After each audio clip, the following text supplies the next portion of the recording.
Bernice Buttman, Model Citizen, Chapter 9, Blank Slate. It turns out St. Drogo is the patron saint of ugly people. I'm not making that up. The webpage said, during a journey he was inflicted with a horrible disease. He became so terribly mutilated that he scared the townspeople. Boy, did that sound familiar. I kept telling myself things could be different in Halfway. I would be different. No one knew me or my family. I had never threatened to push anyone's nose in dog dew here or stolen any milk money. This was the beginning of a new Bernice. I might even make up a new last name. My aunt had promised to walk me to school on my first day, and Sister Mary Frances cooked up a big old pot of oatmeal for breakfast. I would rather eat the wood chips out of a hamster's cage than oatmeal. But I choked some down to be nice. I was becoming a new and improved Bernice already. The horrible thought occurred to me that maybe the nuns had taken a vow of icky foods. I hadn't seen a cheese ball since I got here. It put me in a cold sweat. We walked out the front doors, but instead of heading down the road, a dirt path wound through Instead of heading down the road, Aunt Josephine steered me toward the back of the church. A dirt path wound through some high grass, and we stepped carefully toward a rickety wood fence. Horses stomped behind it, coats all shiny in the sun. They stuck their heads between the wide boards to eat the taller grass on our side. Those the neighbor horses? I asked. I didn't look at her, and I hoped she didn't hear the interest in my voice. Nope, they're ours. The sisters have had horses since St. Drogo's opened its doors in 1912. Just then, a blur of black and brown streaked across the pasture. Hooves pounded the dirt, and the ground rumbled.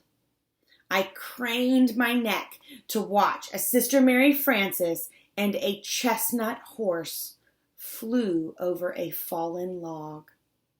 Her head covering flapped out behind her, her fists clutching the reins. The nun and the horse disappeared over a hill, and I let out a shaky breath. What was that? I leaned against the fence, trying to steady myself from the weird adrenaline rush I'd just gotten. My aunt adjusted her head thing. I needed to Google what those were called. Sister Mary Frances has a history with horses. I'm sure she'd love to tell you about it sometime. We walked along the fence line until it took a hard right, and a road opened up just a ways farther, and the Halfway Primary School stood in front of us, playground swarming with kids. I stopped on the sidewalk, gripping the straps of my backpack and gritting my teeth. Anything can happen, child. Anything can be.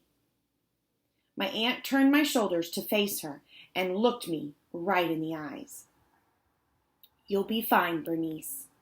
Everyone's going to love you. Just be yourself. Ha! Good one. My strategy was to try and be as far from myself as possible. New and improved me. Bionic me. Staying out of trouble and somehow raising money for stunt camp me.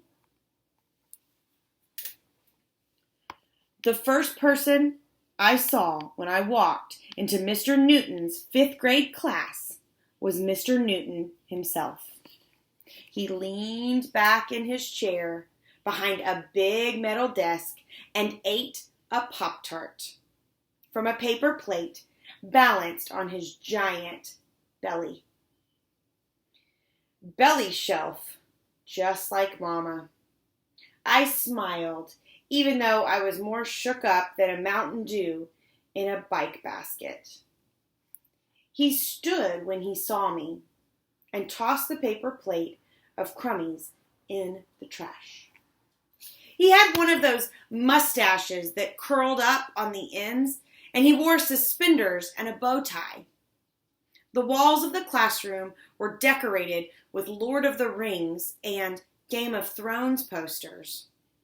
The smell of coffee wafted through the air, and I hoped it was a fresh brewed cup and not Mr. Newton's breath. He wasn't smiling. "Bernice Buttman?" he asked, peering at a file through round glasses. Shoot. Permanent file. So much for forging a new identity. Only 3 other kids milled around the room so far. The morning bell hadn't rung yet, and they all snickered at my name. I took a deep breath and tried to plaster on a smile, but it slid off my face quick as snot on spandex. Being nice to jerks was going to take some real muscle. That's me. My voice had a hard edge to it that cut the giggling off at the knees. "You can take a seat right there in the back of the room." He didn't look at me, but squirted a glob of sanitizer in his hands and rubbed them together furiously. I plopped down behind the only desk missing one of those taped-on name tags. A blonde girl in the front row shot her hand in the air. "Mr. Newton! Excuse me, Mr. Newton!" The teacher flinched at the girl's voice. "What is it, Imogene?" He sounded tired. "Would you like me to show Bernice Buttman around? I could be like a sort of ambassador." He straightened his bow tie as the morning bell rang and more students filled into the classroom. "I suppose so." The girl gave me a sour smile before turning toward the front of the room. I clenched my fists under my desk and tried to think about stunt camp. Hang gliding, dog sledding, target practice. A folded up note got to me during the middle of attendance. The blonde girl had turned to stare at me again. I unfolded the pink notebook paper and got a whiff of strawberries. The purple ink had one sentence in perfect, swooping cursive. "See you at lunch, Buttman." I managed to stay mostly invisible for the first part of the day. My head swam thinking about all the catching up they wanted me to do. I'd have to read and study every day after school, but then I remembered my cozy little room at the convent and my ancient computer that linked me to Google, and I figured, hey, what else do I have to do? Before I knew it, the lunch bell rang and Imogene linked arms with me like we were best friends. The school cafeteria smelled exactly like my last one. Peanut butter, disinfectant, and mystery meat. Lunch trays clattered and kids gabbed. My brown bag crunched in my sweaty fist. Imogene steered me over to a table near the middle where her 2 friends were waiting.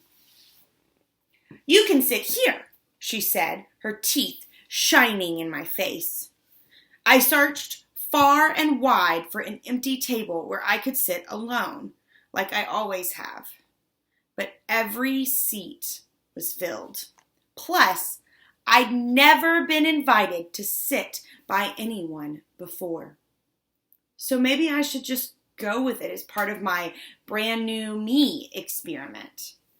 but Imogene gave me the creeps.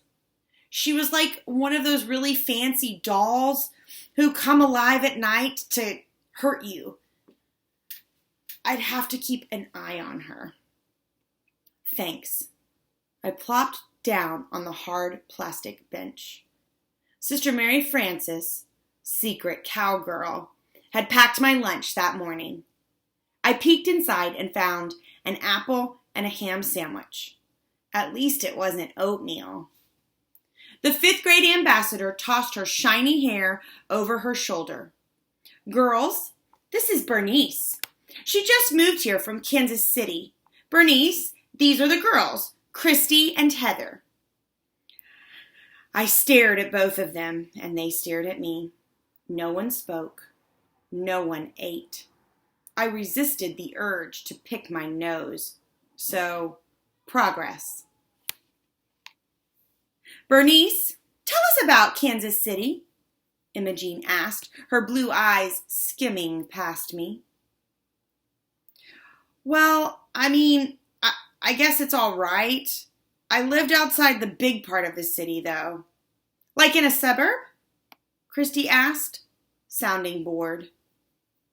More like a trailer park. I could have thrown the mic down and walked off the stage then, 'cause all 3 girls stared at me, bug-eyed. Imogene cleared her throat. We don't have one of those here. I took a big bite of my sandwich and chewed.